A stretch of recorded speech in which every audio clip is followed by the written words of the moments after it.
आम आदमी पार्टी के नेता आतिशी इस वक्त प्रेस कॉन्फ्रेंस कर रही हैं, आपको सुनवाते हैं। कॉन्स्टिट्यूशन बेंच ने कहा कि केंद्र की सरकार का आदेश गलत था। सुप्रीम कोर्ट ने कहा कि ताकत दिल्ली की चुनी हुई सरकार के पास है। जो ये सुप्रीम कोर्ट का आदेश था जो 11 मई को आया है, ये क्या कहता है? ये कहता है कि दिल्ली की चुनी हुई सरकार के पास ताकत क्यों है। सुप्रीम कोर्ट ने कहा कि 3 संवैधानिक सिद्धांतों के आधार पर दिल्ली की चुनी हुई सरकार के पास ताकत है। पहला सिद्धांत, इस देश का संघीय ढांचा यानी federal structure of the constitution. Supreme court के आदेश ने कहा कि federal structure of the constitution के प्रिंसिपल के आधार पर किसी भी राज्य की सरकार की ताकत छीनी नहीं जा सकती है। कि अगर केंद्र सरकार को ही सारी ताकत देनी होती तो इस देश के संविधान निर्माता एक संघीय ढांचा क्यों बनाते? तो सबसे पहला सिद्धांत जो सुप्रीम कोर्ट ने रखा कि federal structure of the constitution से दिल्ली की चुनी हुई सरकार के पास ताकत है। दूसरा सिद्धांत, सुप्रीम कोर्ट की संवैधानिक पीठ ने कहा कि दिल्ली की चुनी हुई सरकार के पास लोकतंत्र के सिद्धांत के आधार पर ताकत है। कि अगर संविधान ने आर्टिकल 239AA के तहत दिल्ली में एक चुनी हुई सरकार बनाई है, दिल्ली में एक लेजिस्लेटिव असेंबली बनाई है, तो लोकतंत्र के सिद्धांत के आधार पर दिल्ली की चुनी हुई सरकार के पास ताकत है कि जिस जनता ने उसको वोट दिया है, विल ऑफ द पीपल को इंप्लीमेंट करना उस चुनी हुई सरकार का अधिकार है।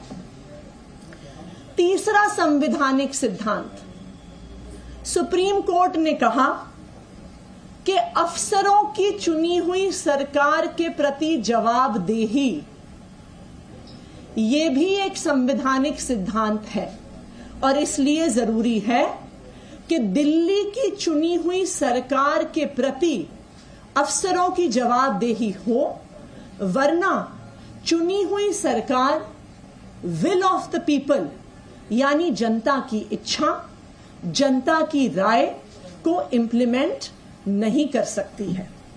तो सुप्रीम कोर्ट की संवैधानिक पीठ ने ये 3 सिद्धांतों के आधार पर, 3 संवैधानिक सिद्धांतों के आधार पर ये कहा कि दिल्ली की चुनी हुई सरकार के पास पूरी ताकत है। किस चीज की ताकत है? अफसरों की जवाबदेही की ताकत है, अफसरों की ट्रांसफर पोस्टिंग की ताकत है, भ्रष्ट अफसरों पर एक्शन लेने की ताकत है। सुप्रीम कोर्ट के इस आदेश का मतलब क्या हुआ? जिसे कहते हैं इन अ नटशेल, सुप्रीम कोर्ट के आदेश का मतलब यह हुआ कि अगर दिल्ली की जनता ने अरविंद केजरीवाल को चुन के भेजा है तो निर्णय लेने की ताकत अरविंद केजरीवाल के पास है। ये देश का संविधान कहता है। 3 विषयों को छोड़कर, लैंड, लॉ एंड ऑर्डर और पुलिस को छोड़कर, निर्णय लेने की सारी ताकत अरविंद केजरीवाल के पास है और एलजी साहब की बाध्यता है इन 3 विषयों के अलावा चुनी हुई सरकार के, अरविंद केजरीवाल के हर निर्णय को मानना। ये लोकतंत्र है।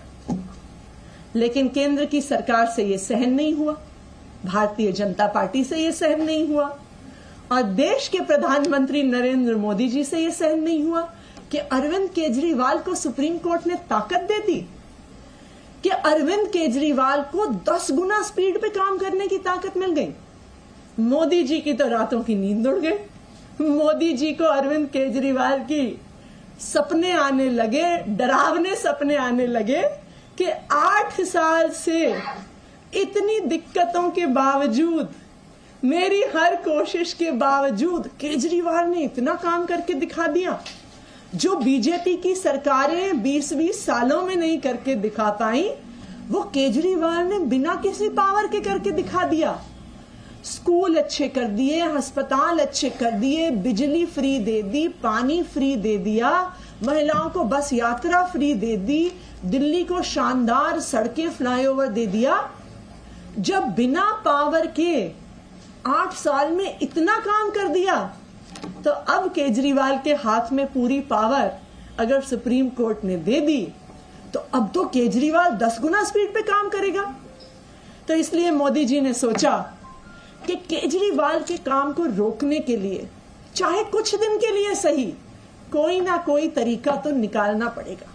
क्या फर्क पड़ता है कि वह तरीका अनकॉन्स्टिट्यूशनल है, क्या फर्क पड़ता है कि वह तरीका गैर संवैधानिक है, क्या फर्क पड़ता है कि वह तरीका गैर लोकतांत्रिक है।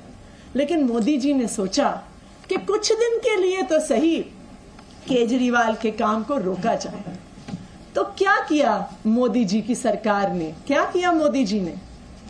रात के अंधेरे में कल रात को 11 बजे सुप्रीम कोर्ट की 6 हफ्ते की छुट्टी होने के बाद चुपके से चोर दरवाजे से एक गैर संवैधानिक अध्यादेश लेकर आए।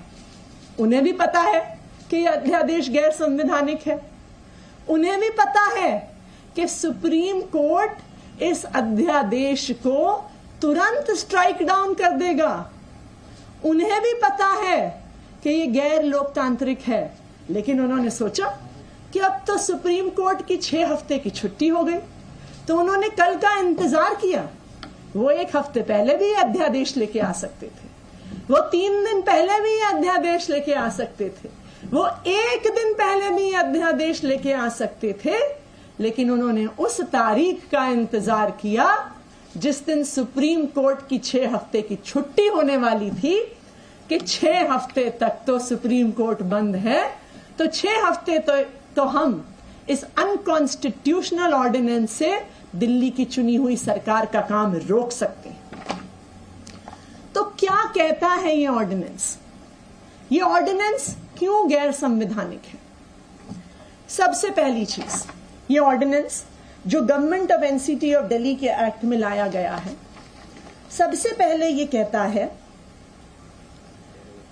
अपने सेक्शन 3A में ये कहता है कि दिल्ली की चुनी हुई सरकार को सर्विसेज पर कोई कानून बनाने का अधिकार नहीं है, कि दिल्ली लेजिस्लेटिव असेंबली को सर्विसेज पर कोई भी कानून बनाने का अधिकार नहीं है। ये तो बिल्कुल ही क्लियर कट रूप से संविधान के खिलाफ है, लेकिन उससे भारतीय जनता पार्टी को और मोदी जी को तो कोई फर्क नहीं पड़ता।